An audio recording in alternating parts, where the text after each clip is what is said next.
1 Timóteo capítulo 1, versículo 12 ao 14, diz assim, no versículo 12: E dou graças ao que me tem confortado, a Cristo Jesus, Senhor nosso, porque me teve por fiel, pondo-me no ministério, a mim que dantes fui blasfemo, e perseguidor e injurioso, mas alcancei misericórdia, porque eu fiz ignorantemente, na incredulidade, e a graça de nosso Senhor superabundou com a fé e amor que há em Jesus Cristo. E vamos orar. Amado Pai, abençoe agora nosso tempo junto, abençoe a leitura da Tua Palavra, abençoe nosso tempo e que o Senhor possa nos edificar. Nós te pedimos isso em nome de Jesus. Amém. O tema que estamos começando hoje é o chamado do pregador. O chamado do pregador. Muita gente pergunta, pastor, eu tenho chamado para tal coisa? Bom, eu não sou a pessoa a responder isso. Quem responder isso é você. Se Deus chamou você, então, entre você e Deus, né, a minha parte ela é secundária a esse pedido. Mas o pregador, o pastor, o obreiro, o servo de Deus, todas essas pessoas têm em comum o fato que eles têm um chamado. Né? A gente está vendo aqui o chamado do pregador, mas a verdade é que existe um chamado para qualquer coisa, se for fazer na obra de Deus. Deus lhe chama a gente, chama cada um de nós para fazer coisas diferentes, nos equipa com habilidades diferentes, mas todo mundo tem um chamado de Deus. E esse chamado, ele é algo que nós vamos ver hoje. E servos de Deus são chamados. Servos de Deus nunca são empurrados. Servos de Deus nunca são coagidos, forçados, pressionados. Chamados. Tem muito desastre ministerial por aí porque nunca houve um chamado. O que houve foi, a pessoa foi empurrada, foi pressionada, foi jogada, foi indo e quando foi ver, lá estava ele, mas não houve um chamado nítido. Então é importante que a gente entenda essa questão de chamado. Muita gente fala, pastor, eu não fui chamado. Pastor, eu não fui chamado para nada. Bom, isso não é verdade. Houve um chamado. Agora, se você ouviu o chamado, se você escutou o chamado, é outra conversa. Mas há um chamado. Deus sempre chama servos para a sua obra, obreiros para a sua obra. Se for pastor, se for pregador, se for um obreiro, se for professor de escola dominical, enfim, seja lá o que for, Deus chama pessoas para a sua obra. Então, se Deus está chamando e a gente não está ouvindo, o problema não está com Deus, certamente. A gente às vezes tem que destapar. Se a gente está com os ouvidos tapados, literalmente, muita gente faz assim. Se nós estamos com nossas mentes ocupadas em outras coisas, os olhos fixos em outras coisas, se a gente está com a nossa atenção em outras coisas, então o chamado de Deus vai passar despercebido. E se Deus está chamando, quem você imagina vai estar tentando sabotar esse chamado? É o diabo. O diabo vai querer distrair, confundir, ele vai tentar fixar outras coisas, ele vai trazer outras coisas para tentar tirar você daquele chamado que Deus tinha na sua vida. Ele vai tentar trazer coisas na sua vida para tentar convencer você que você não é digno. Por exemplo, aqui o apóstolo Paulo, nós lemos no texto, no versículo 13, ele dá graças, porque foi posto no ministério. No versículo 12 ele fala, pondo-me no ministério, aí ele continua, a mim que dantes fui blasfemo, perseguidor e injurioso. Lembrando que antes de Paulo ser chamado, e o chamado dele ocorreu muito perto do momento da salvação dele, no caminho de Damasco. Mas o que ele estava fazendo? O que ele ia fazer em Damasco? Ele ia lá o quê? Perseguir e prender crentes. O que ele fazia antes de ir para Damasco? Ele perseguia e prendia crentes. Foi ele que segurou as túnicas das pessoas que apedrejaram Estevão. Então, se alguém se achava indigno de ser chamado para o ministério, essa pessoa seria Paulo. Como ele fala aqui, a mim que dantes, ou seja, antigamente, eu blasfemava, eu injuriava, eu perseguia. Então, quando a gente fala, eu não sou digno, não, você não é digno, Paulo não era digno, ninguém é digno. Mas se é o chamado, então existem recursos e coisas para a gente fazer. Eu, olhando para trás na minha vida, na minha experiência pessoal, eu reconheço hoje, e há muito tempo, mas demorou vários anos para perceber isso, que eu fui chamado, assim como Paulo, muito perto, eu diria dentro de horas da minha salvação. E o meu problema, parecido aqui com Paulo, era esse. Eu não me achava digno. Eu falei, bom, um dia, talvez Deus possa me usar como alguma coisa bem simples, uma coisa bem nada na igreja, porque eu não me achava digno. Eu que me dizia ateu, eu que não queria saber de Deus, eu que era o inimigo, por exemplo. Você vai evangelizar hoje em dia, você para falar com alguém, aquela pessoa que pega o folheto da sua mão, rasga e joga na tua cara, pô, era eu. Aquela pessoa que você bate na porta e a pessoa abre, a pessoa bate a porta da sua cara sem nem dizer nada, aquela pessoa seria eu. Então, eu não me achava digno, e demorou alguns anos para perceber isso, para perceber que Deus havia de fato um chamado na minha vida muito específico, mas eu demorei algum tempo para aceitar e chegar àquela conclusão, porque eu não me achava digno. Por quê? Porque o diabo estava colocando coisas no meu caminho, ele estava colocando outroras na minha vida, outras ocasiões, o diabo veio e tentou me distrair com trabalho, com profissão. Eu lembro quando eu estava na Inglaterra ainda, isso aconteceu. Não durou muito tempo, mas eu percebi e matei o mal pela raiz. Eu falei, não, meu chamado não é esse. Então o diabo vai vir. Agora veja bem, Deus não chama todo mundo para ser pastor, missionário, largar emprego, largar tudo. Não estou dizendo que é errado você ter uma profissão, ter um trabalho. Não estou dizendo isso.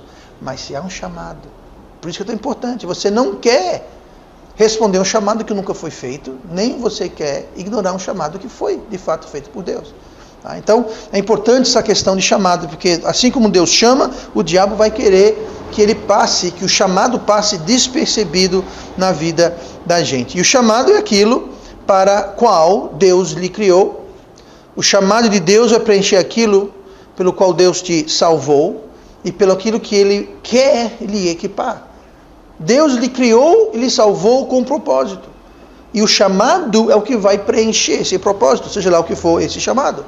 Lá em Hebreus 13, versículo 20, fala assim: ora, o Deus da paz, que pelo sangue da aliança eterna tornou a trazer dos mortos o nosso Senhor Jesus Cristo, grande pastor das ovelhas, versículo 21, vos aperfeiçoe em toda boa obra, para fazerdes a sua vontade, operando em vós o que perante Ele é agradável, por Cristo Jesus, ao qual seja glória para todo sempre. Amém. Olhem bem o versículo 21, tá? Hebreus 13, 21.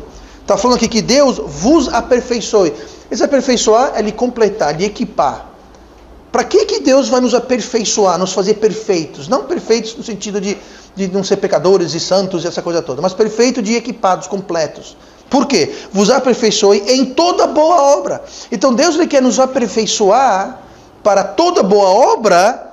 Continua, para fazeres a sua vontade. Essa sua vontade não é a minha vontade, a sua vontade, é a vontade dele, que nos aperfeiçoa, que nos salva, que nos criou. Então Deus vai nos aperfeiçoar para fazer a vontade dele, operando em vós o que perante ele é agradável. Então Deus vai nos equipar. Ele nos criou, se você é salvo, ele lhe salvou, ele quer agora lhe equipar, ou seja, aperfeiçoar para toda boa obra, segundo a vontade dele, o que é agradável a ele. Então, se a gente perde o chamado, se a gente tem o chamado, ele vai despercebido, ou nós somos distraídos do nosso chamado, nós vamos essencialmente perder aquilo pelo qual nós somos criados, salvos e equipados, aperfeiçoados para fazer. Então, perder ou deixar passar o chamado é essencialmente perder o propósito da sua vida. Pense nisso. Deus sabe de tudo, faz tudo perfeitamente. Ele tem um chamado para a sua vida que vai preencher o propósito pelo qual nós estamos aqui. E se a gente perder aquele chamado, a gente perde o propósito da vida. Entenda por que o diabo está tão ocupado em querer distrair a gente do chamado de Deus. Querer que a gente não ouça o chamado de Deus. É uma batalha. A Bíblia fala, vigiai, sede sóbrios. Por quê? Porque o diabo anda em redor. Ele quer tragar. E ele não quer a pessoa que ele mais quer tragar é aquela pessoa que está ouvindo e atenta ao chamado de Deus, porque sabe que aquele chamado vai atender a algo que Deus preparou, que agrada a Deus, e ele pode afetar Deus, nos distraindo da vontade de Deus para nossas vidas. Então cuidado com isso. Nada nesse mundo irá preencher o vazio, o vácuo que fica, que se deixa por uma vida que não preenche o propósito para o qual ela foi criada. Você pode fazer todo o dinheiro do mundo, aquele dinheiro não vai preencher o vazio que vai ficar na sua vida, na minha vida, porque nós deixamos de lado, nós perdemos ou abandonamos o chamado de Deus para nossas vidas. Você pode ter toda a fama do mundo, Nada vai preencher. Você pode ser eleito nos cargos mais elevados, senador, deputado, presidente, que seja. Aquilo não vai preencher. Por quê? Porque você foi criado com um propósito e Deus lhe criou, lhe salvou, quer lhe equipar para preencher esse propósito. E quando o propósito é preenchido, você vai encontrar o quê? Satisfação, plenitude, propósito para a sua vida. E mais nada vai preencher aquilo. Não é dinheiro, não é fama, não é sucesso. Você pode sair, viajar o mundo inteiro para todas as festas, você pode fazer tudo que o mundo tem para oferecer. Você pode tomar todas as drogas do mundo, você pode farrar todas as farras do mundo, você pode ter tudo que o mundo tem para oferecer. Não vai preencher o vazio.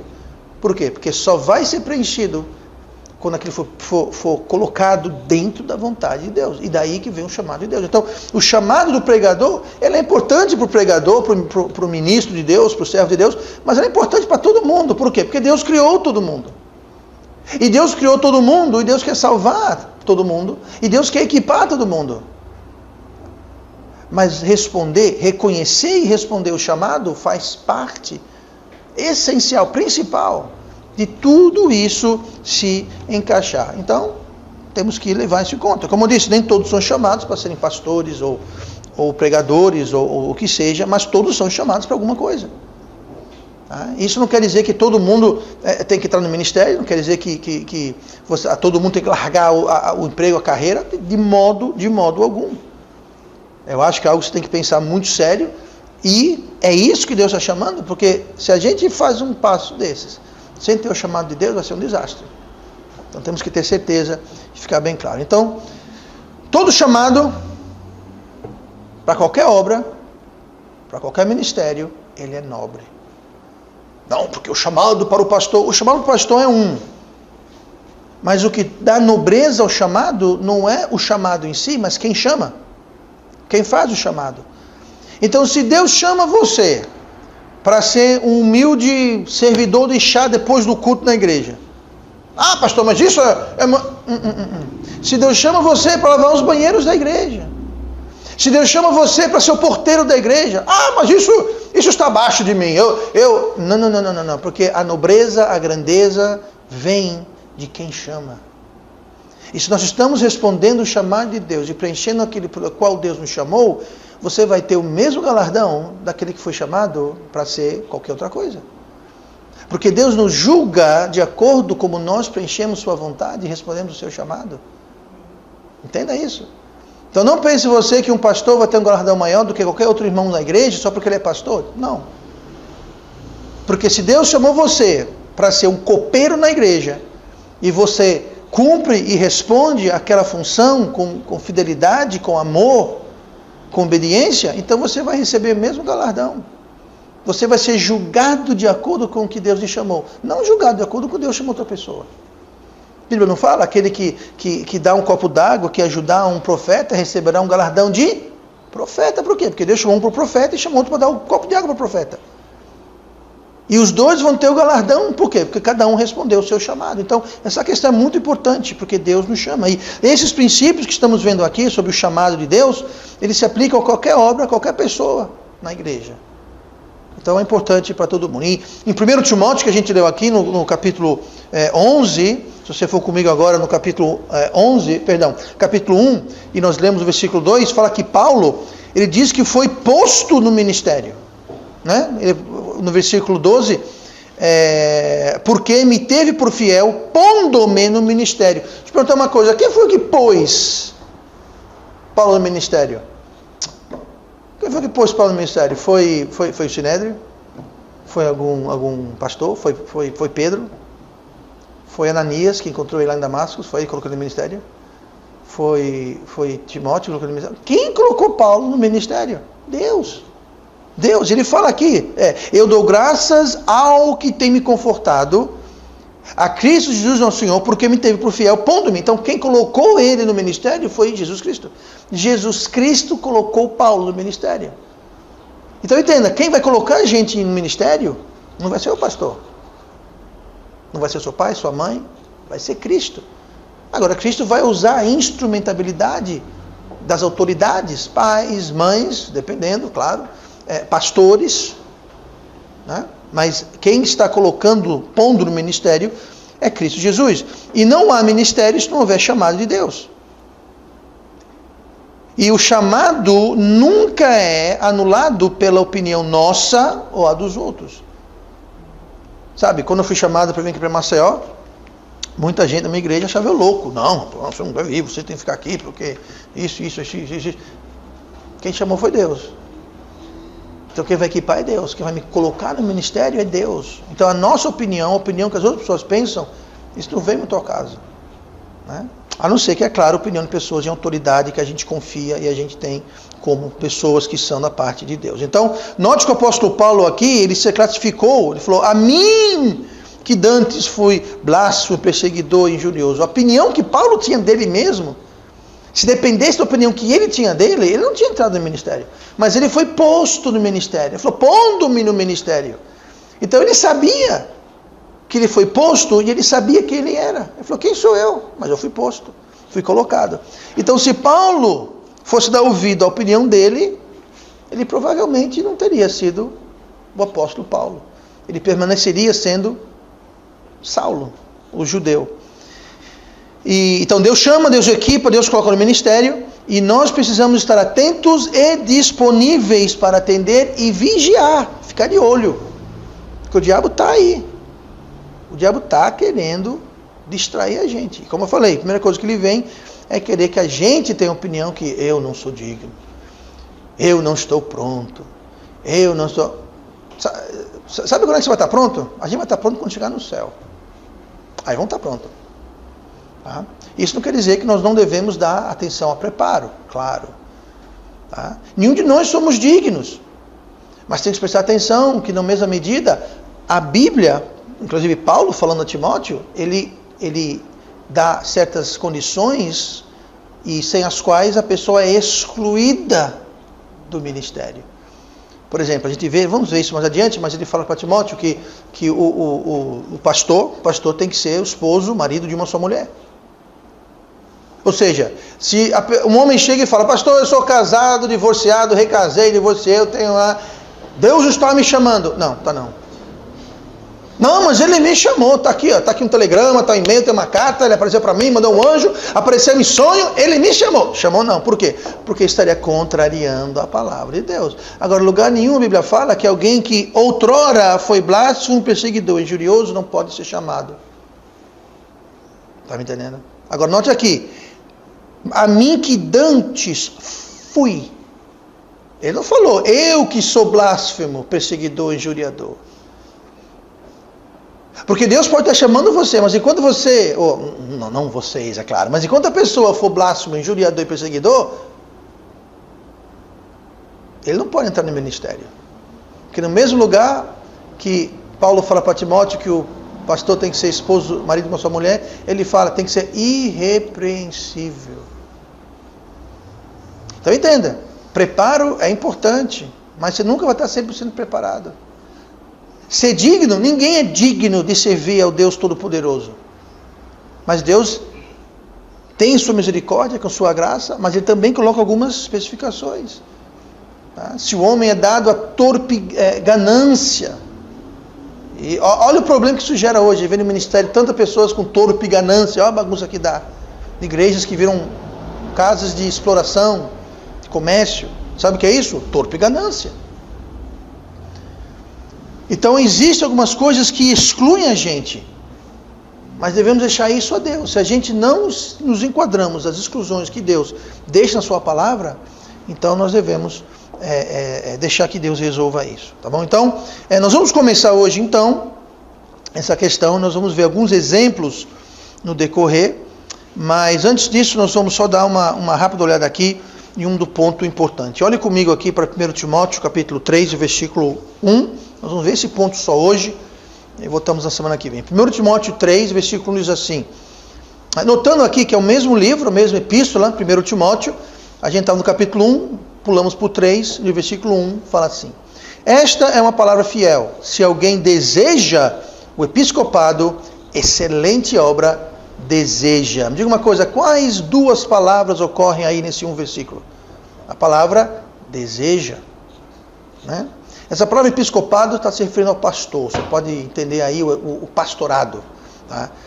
e fala, se alguém deseja excelente obra, deseja. Então, o chamado, ele tem dentro de si, esse chamado, ele vai ter um componente de desejo. Né? Justamente esse ponto estamos vendo aqui, o chamado e o desejo. O chamado e o desejo. O desejo do chamado tem sua origem em Deus. Deus vai colocar um desejo no seu coração. Se o desejo que a pessoa sente para o episcopado, para o pastorado, para o pregador, aqui no caso, se esse desejo tem origem na carne, é errado. Como assim, pastor, desejo na carne? Bom, eu quero ser pastor porque eu gosto que as pessoas venham para mim e me honrem dizendo, pastor, bom dia, pastor, posso tocar na sua mão, pastor, você vem aqui. Se esse é o desejo, a pessoa quer aquela preeminência, quer ser adulado e adorado e seguido e aquela coisa toda, isso não vem de Deus. Se o desejo vem na carne, não, eu quero ser pastor porque eu quero mandar no povo. A Bíblia fala que o pastor não deve o quê? Ter o senhorio, dominar o povo. Isso não é o papel do pastor. Eu quero ser pastor porque eu conheço os pastores e é tudo rico, tudo ganha um monte de dinheiro, é tudo todo de rico, eu quero ser pastor. Esse desejo não vem de Deus. É torpe ganância. Tá? Então entenda, tem muita gente no ministério hoje que não deve estar no ministério porque nunca foram chamados, porque o desejo que eles tiveram para serem chamados, estar no ministério, veio da carne, não tinha nada a ver com o chamado de Deus. Era um desejo errado. Se for um desejo baseado em orgulho, vanglória, riqueza, poder, destaque, não vem de Deus. Se Deus está chamando, se é um chamado de Deus, Deus vai colocar um desejo no seu coração. E vai ser um desejo correto, como nós lemos lá em Salmo 37, versículo 4. Salmo 37, versículo 4, fala que Deus coloca o desejo no nosso coração. Deus não vai colocar um desejo no seu coração para ser orgulhoso, para querer vanglória, torpe ganância, preeminência, poder. Esse desejo não foi Deus que colocou no seu coração. Esse desejo é um desejo que vem da nossa carne, da nossa natureza pecaminosa. E não vamos confundir o nosso desejo da carne com o chamado de Deus. Mas é um chamado para ser pastor. Não interessa. Se o desejo está errado, se o desejo não vem de Deus, o que fala lá Salmo 37, versículo 4? Deleita-te também no Senhor e te concederá os desejos do teu coração. Deleita-te. O que é se deleitar? É você se deliciar, se render, se alegrar, se acabar no Senhor. Quando você está se deleitando no Senhor, Deus vai colocar os desejos corretos. Tem gente que olha esse versículo e fala, não, pastor, está tudo errado. Aqui está dizendo que se eu me deleitar no Senhor, Ele vai conceder, Ele vai dar. Essa palavra conceder, se você olha no dicionário, quer dizer dar. Conceder quer dizer dar. Ele vai dar os desejos do meu coração. Ele vai dar o que eu quero. Tem um problema com isso. O que a Bíblia, a palavra de Deus fala sobre o nosso coração? Ele é mau, perverso, enganoso. Você realmente quer o desejo do seu coração? Você quer realmente que Deus conceda os desejos do nosso coração mau, perverso e enganoso? Quem o conhecerá? Não. O que está dizendo aqui é o seguinte, a gente se deleita em Deus e Deus vai nos dar, vai nos conceder os desejos corretos. Nós vamos ter vontade e desejos de coisas corretas. E quando nós temos um desejo correto, esse desejo vai se alinhar ao chamado. Eu tenho um amigo, encontrei com ele recentemente, numa conferência missionária. Ele está na Nigéria, há uns 10, 11 anos. Nigéria, deixa eu contar um pouquinho sobre a vida da Nigéria. Lá tem luz, um dia sim, um dia não. Quando tem. Água é cada 3 dias. A sua congregação, a maioria come, com sorte, uma vez por dia. Tudo que você comprar, desde uma meia, uma caneta, nada é produzido na Nigéria. Tudo é importado. Sim, pastor, e daí? É tudo caríssimo. Caríssimo. Quebra alguma coisa? Não tem peça para consertar, demora meses para chegar a peça a um preço altíssimo. Doença corre solta. Na Nigéria, os muçulmanos estão em grande iminência, atacam igrejas, queimam crentes vivos. Aí eu pergunto, alguém aqui tem um desejo de ir para a Nigéria?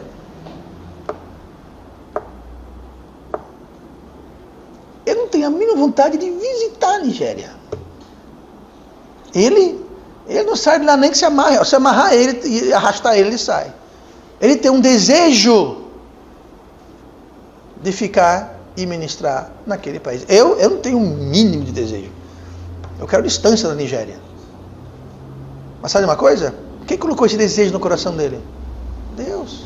Por quê? Porque esse é o chamado dele. Então entenda, o chamado de Deus nunca é uma arrancação de dente. O chamado de Deus nunca é você ser amarrado e arrastado, lutando, chutando, gritando, berrando, protestando. Deus coloca o desejo para o chamado.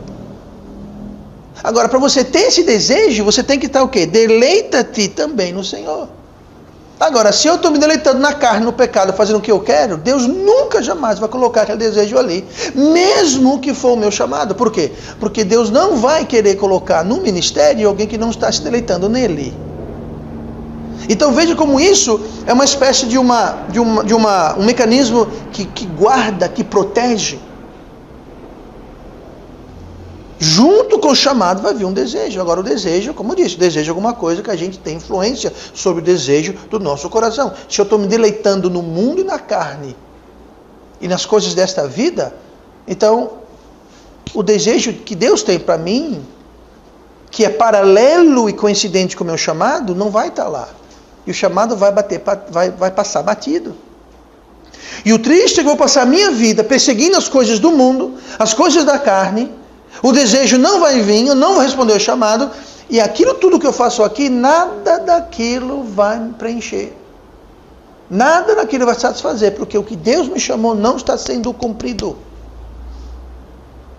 E quanto mais vazio e quanto mais sede eu sinto, a grande maioria das pessoas, em vez de deixar aquilo e se deleitar no Senhor para ter o desejo correto, atender o chamado, elas querem saciar aquela sede com mais mundo, com mais carne, com mais erro, achando que eu não estou pecando bastante. Eu não estou bebendo bastante, eu não estou me drogando bastante, eu não estou tendo dinheiro o bastante, eu não estou com promoção o bastante, eu não estou... Tudo ele acha que é por aqui, e não é por aqui. E eles vão querer preencher o vazio com o que está trazendo o vazio. É como você querer matar a sede tomando água salgada. Você está morrendo de sede, você pega um copo de água, enche de sal e bebe. Glug, glug, glug, glug. Vai matar a sede? Não. Ah, estou com sede ainda. Já sei, eu vou tomar mais água com sal. Glug, glug, glug. Não, mais água com sal. Para, esquece essa água. Venha tomar dessa água aqui, ó. Venha beber dessa fonte aqui para saciar a sua sede. Não. Eu vou beber daqui. E passo a vida inteira sem nunca saciar aquela sede. Sempre aquele vazio. E o mais triste, muitas vezes sem saber o que é que vai matar aquela sede, porque estão indo na direção totalmente errada. Então, a concessão do desejo ocorre quando nós nos deleitamos em Deus. E dado o desejo, várias coisas podem abafá-lo e oprimi-lo. O desejo é como se fosse uma faísca. Quando se acende, eu vou falar uma linguagem aqui, quando se acende churrasco, né? Você começa ali um pouquinho, você tem que fazer o quê? Você tem que cuidar daquela brasinha, você tem que abanar, você tem que colocar alguma coisa ali, até ela desenvolver e crescer, assim é o desejo. E o tempo todo, o nosso inimigo, o diabo, vai vir querer abafar aquele desejo. Para quê? Para aquela brasinha, aquela faísca, ficar só naquilo mesmo. E não ir adiante, nós temos que ter cuidado. Rebeldia, desobediência, orgulho.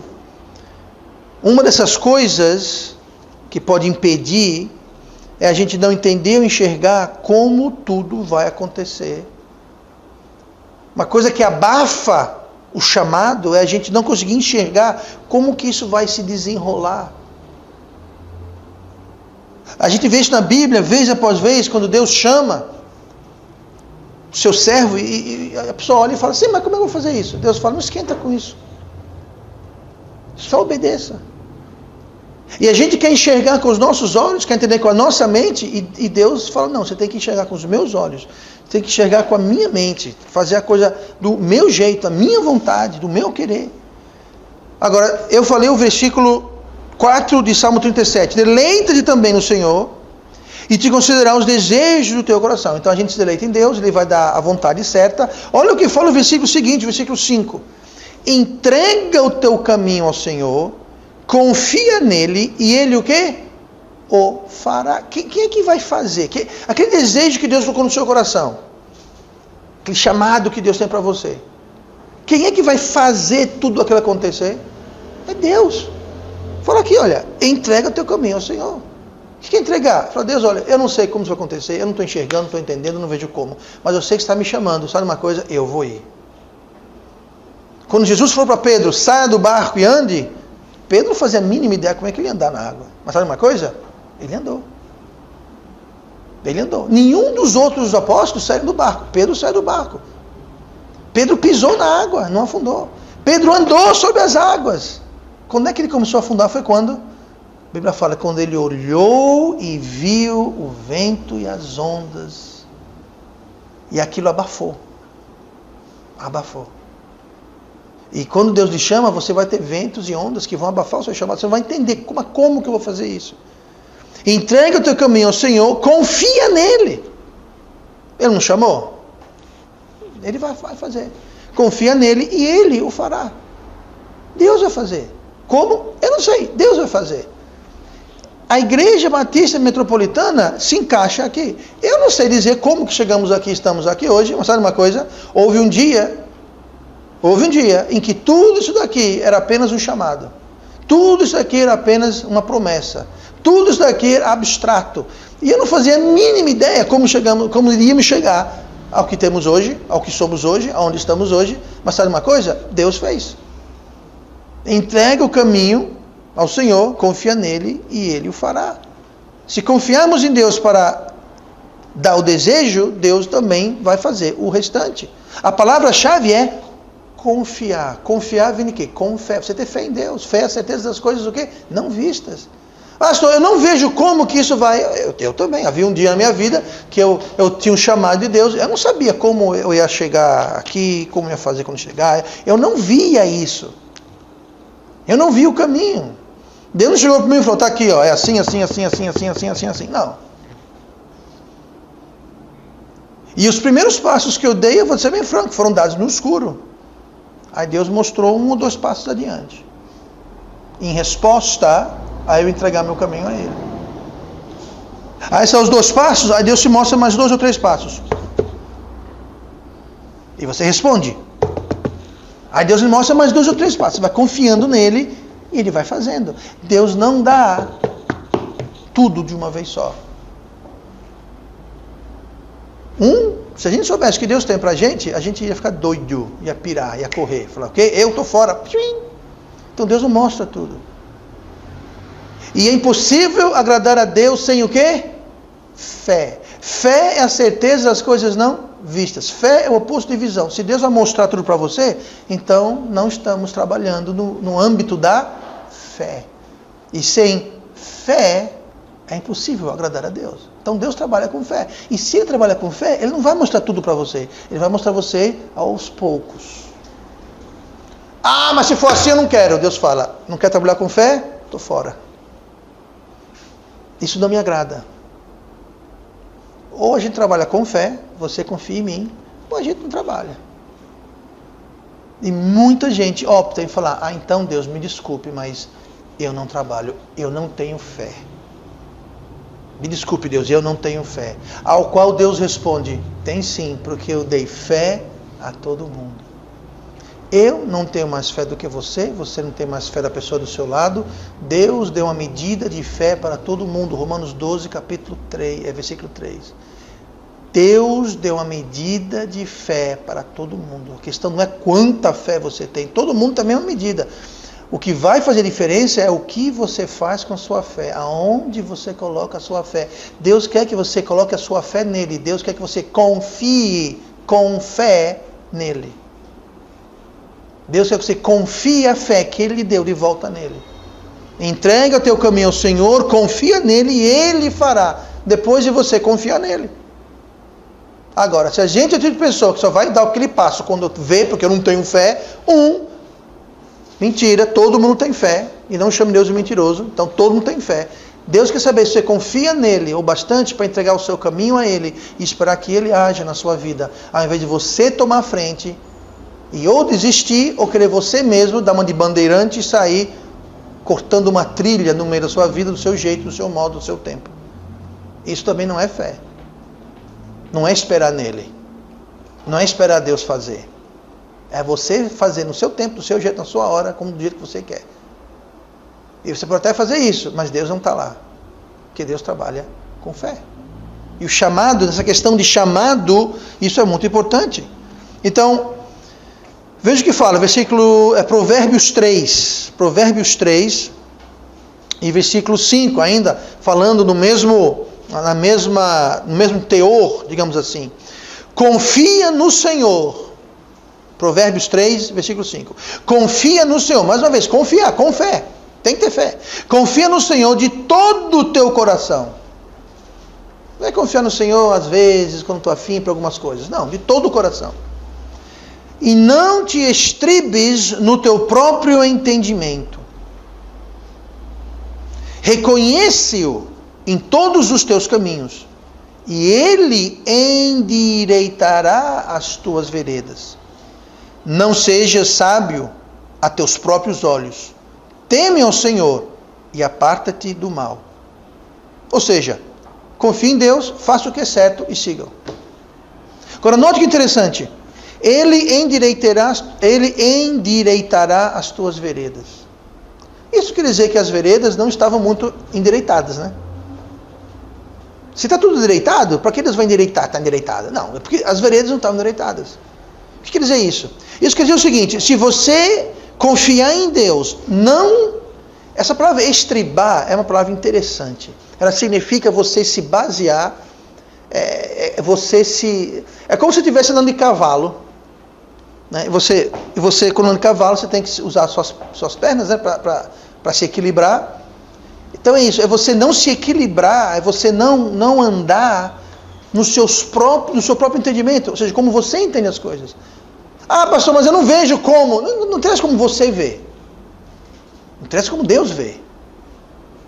Então, se a gente confia em Deus, a gente não se estriba no nosso entendimento, reconhece Deus nos nossos caminhos, é o quê? É incluir Deus em tudo que a gente faz. É colocar Deus na equação, colocar Deus nos planos. Aí fala que ele vai endireitar as veredas. Ele vai corrigir os erros. Isso que é misericórdia, gente. Tem coisa errada na sua vida? Ele vai consertar. Tem circunstâncias, tem alguma coisa faltando, sobrando, alguma coisa além ou a quem? Ele vai consertar. Endireitar quer dizer consertar. Ele vai fazer direito. Algo não estava direito, ele vai fazer direito. Algo estava errado, ele vai fazer certo. Ele vai corrigir, endireitar, calibrar. Ele vai endireitar as nossas veredas. Se você está indo para cá, Deus diz, não, por aqui não, por aqui, ó. Ele vai endireitar. Passou, volta. E Deus vai ficar guiando, endireitando, calibrando, guiando você. Condição é o quê? Confia no Senhor, não estribes no próprio entendimento e reconheça-o em todos os seus caminhos. Você coloca Deus primeiro aqui, e no seu dia a dia, entregue o seu caminho a Ele, que Ele vai endireitar as tuas veredas. Ele vai corrigir os teus caminhos. Ele vai calibrar e trazer você de volta. Versículo 7. Não seja sábios aos teus próprios olhos. Esse é o grande problema. Muita gente se acha sábio, sabe mais que todo mundo. Sabe mais do que Deus, sabe mais que o pastor, sabe mais que o pai, sabe mais que a mãe, sabe mais que todo mundo. Eu sou sábio nos meus próprios olhos. Continua. Teme ao Senhor. Quem é sábio nos seus próprios olhos não está temendo a Deus. Teme ao Senhor e aparta-te do mal. Pronto, são essas condições. Esses são os pré-requisitos básicos para o chamado de Deus em nossas vidas. Então, alguém que é sábio aos próprios olhos, só segue o seu entendimento, não se aparta do mal, não teme a Deus, me diga uma coisa, Deus quer alguém assim na obra dele, seja lá em que capacidade. Deus não quer ninguém nem servindo cafezinho na igreja com essas qualidades. E eu não estou dizendo que servir cafezinho na igreja é uma coisa baixa ou não importante. Se é isso para que Deus lhe chamou, é a coisa mais importante do mundo para você. Estou falando sério. Se Deus chamou você para limpar a janela da igreja, aquilo é a coisa mais importante do mundo. Mais importante do que o seu trabalho, mais importante do que a sua carreira. Não que você deva deixar seu trabalho, mas aquilo é a coisa mais importante para você. Então você lave aquelas janelas como se fosse a coisa mais importante do mundo. E aquilo não é menor do que qualquer outro chamado. Porque a grandeza vem de quem o chamou. Mas Deus não quer ninguém fazendo nada que não o tema, que se tenha por sábio aos seus próprios olhos, que não se aparta do mal. Deus não está interessado. Deus não pode usar alguém assim. Deus não vai agir e endireitar o caminho da pessoa. Agora, quando a gente se encaixa nesses parâmetros, então a gente entrega o nosso caminho ao Senhor, a gente confia nele e ele faz o resto. Ele mostra como. Ele mostra como. Quando a gente comprou na época era o galpão aqui na igreja, eu não tinha a mínima fé. Eu peguei bigu na fé dos outros. Na fé do pastor Cox na época.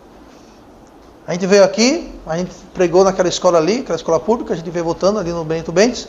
Naquela época não tinha esse trevo, você simplesmente saía, dobrava a esquerda para voltar, né? Via expressa. Aí passei direto, errei o caminho, passei direto, fiz a volta nessa pracinha. Quando eu entrei no carro, fiz a volta aqui, ia fazer o balão aqui para voltar, a gente se depara com o que hoje é a Igreja Batista Metropolitana. E lá estava, vende-se ou aluga-se. Eu nem notei. Ele notou e falou, encosta ali, vamos dar uma olhada ali. Eu olhei, rua principal, galpão grande, eu falei...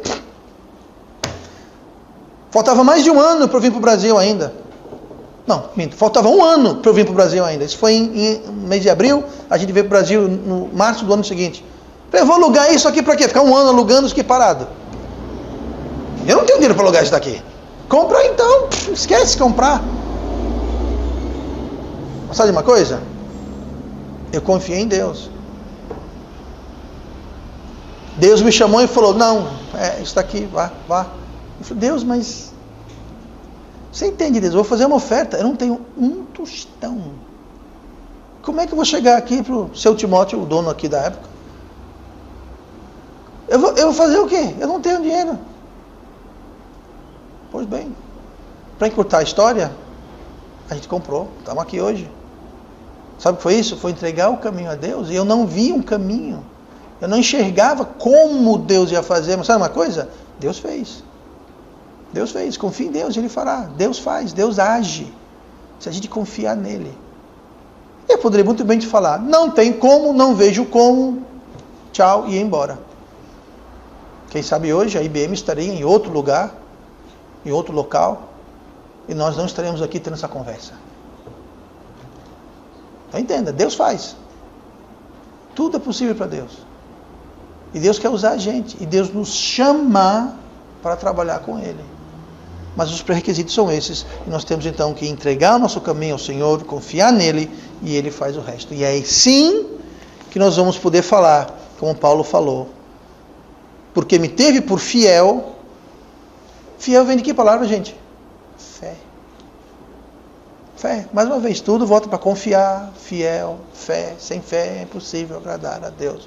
Porque me teve por fiel, pondo-me no ministério, a mim, que dantes fui blasfemo e perseguidor e injurioso. Mas alcancei misericórdia, porque fiz ignorantemente da incredulidade. E a graça de nosso Senhor superabundou com a fé e amor que há em Jesus Cristo.